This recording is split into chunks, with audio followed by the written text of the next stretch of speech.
ข้างคือกงไม่ได้เนาะเนี่ย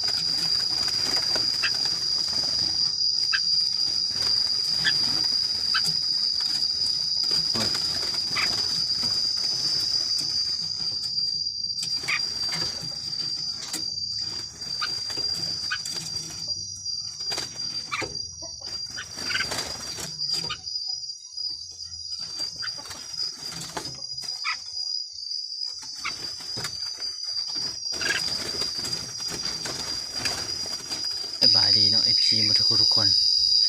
มื้อนี้ก็ต่อนกคือเก่าทุกคนต่ออยู่หลังบ้านบอนเก่าแต่มันบ่มามื้อนี้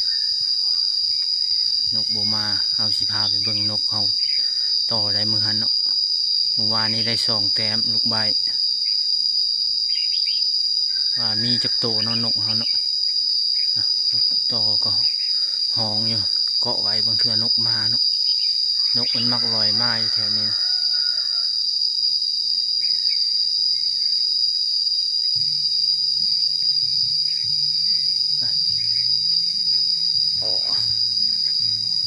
อากาศวันนี้ก็ร้อนๆยามต่ำได้ไหมวะ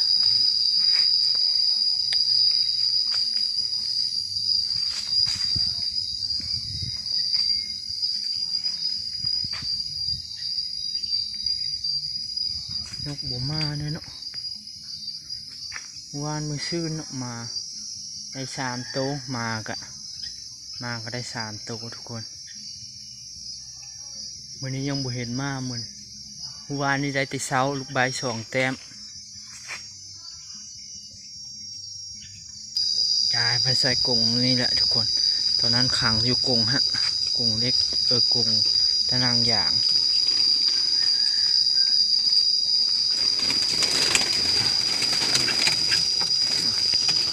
วันนี้ข้างคือกรงไม่ได้เนาะเนี่ย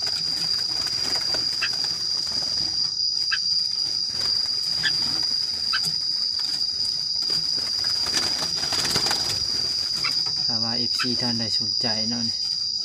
นกนี่2 4 6 7 โตนะก็แบ่งเด้อทุกคน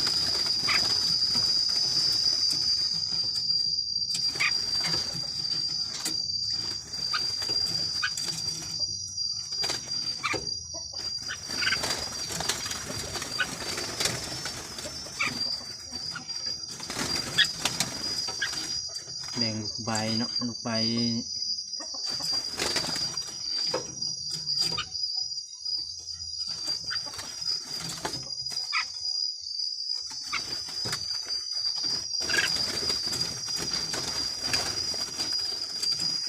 วันเรา7 โตเนาะนกอยู่ในนี่ตัวนี้เจ็บขาตัวนี้แก่ป่าแหละตัวมันได้เฮาได้มือนั้นมันลงมาตีนกเฮาเนาะแต่มันถึกโดนนะมันโดนไปเอาเนาะมันถึก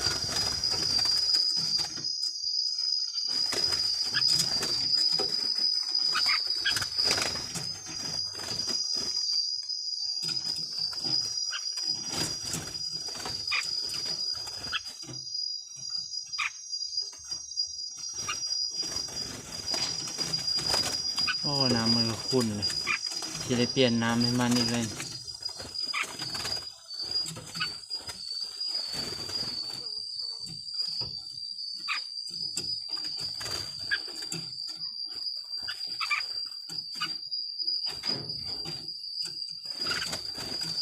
จะได้เปลี่ยนน้ำให้นกอีกเลยทุกคน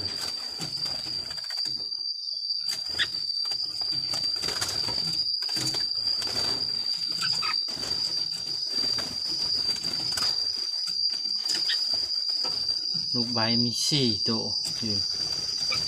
ได้เมื่อวานตื่ม2 ตัวเนาะภาพ2เลยคือ2 เบื้องเลยเนาะ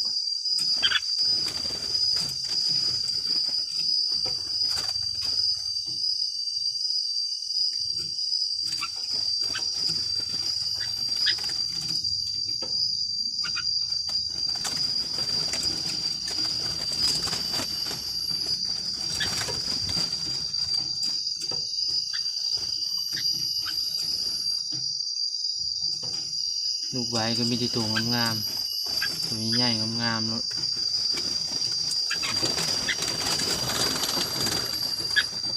บินทิศาเนาะ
ใครสนใจก็คอมเมนต์ใต้คลิปได้เด้อทุกคน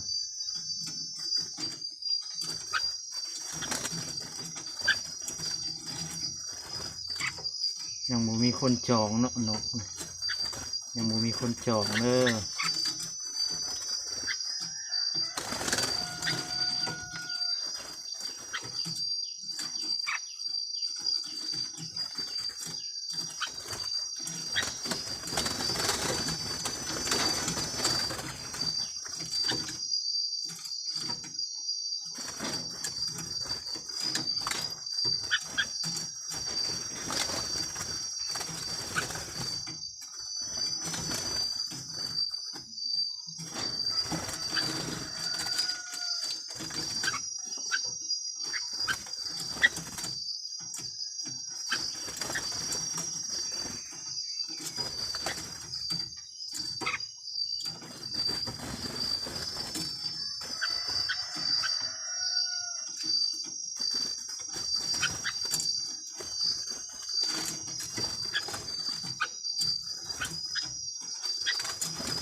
เริ่มหอมมันเลยเนาะ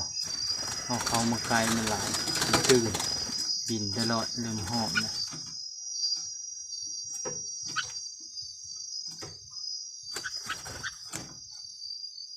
หาเป็น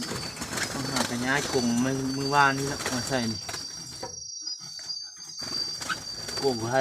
ย่านตัวแมวตัวนั้นตัวหนูมากัดกลางคืนเนาะย่านหนูมาเจาะกลุ่ม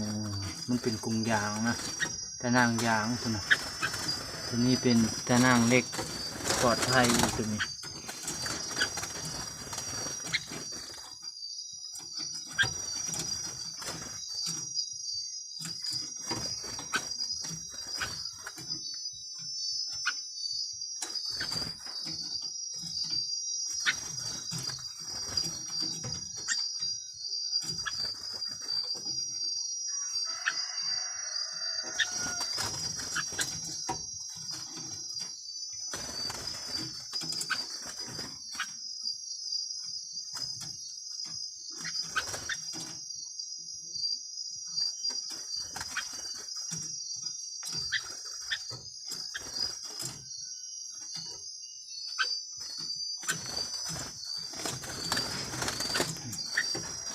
นี่ก็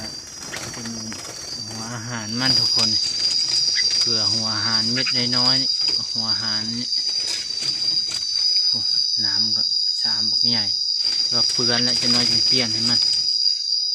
น้ำหมดเปลือนแล้ว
อแต่ตีน้อยเดียวนั้นบินพุบพับเลย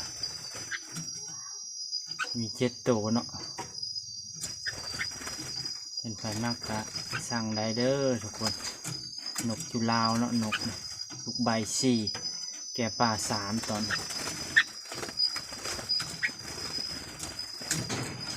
ช่วงนี้ลูกใบมันเริ่มแตกผูงแล้ว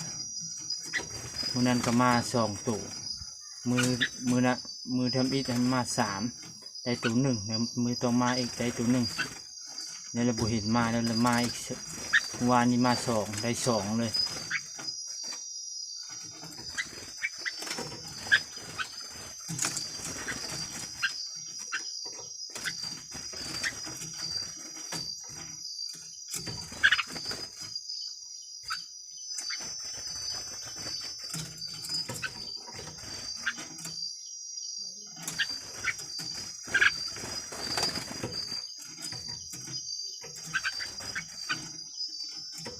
โอเคเนาะทุกคนคลิปนี้ก็จะจบเพียงเท่านี้ฝากอีพีทุกคนเข้ามาเบิ่งกับกดไลค์กดแชร์ในเด้อคอมเมนต์เข้ามาได้เนาะ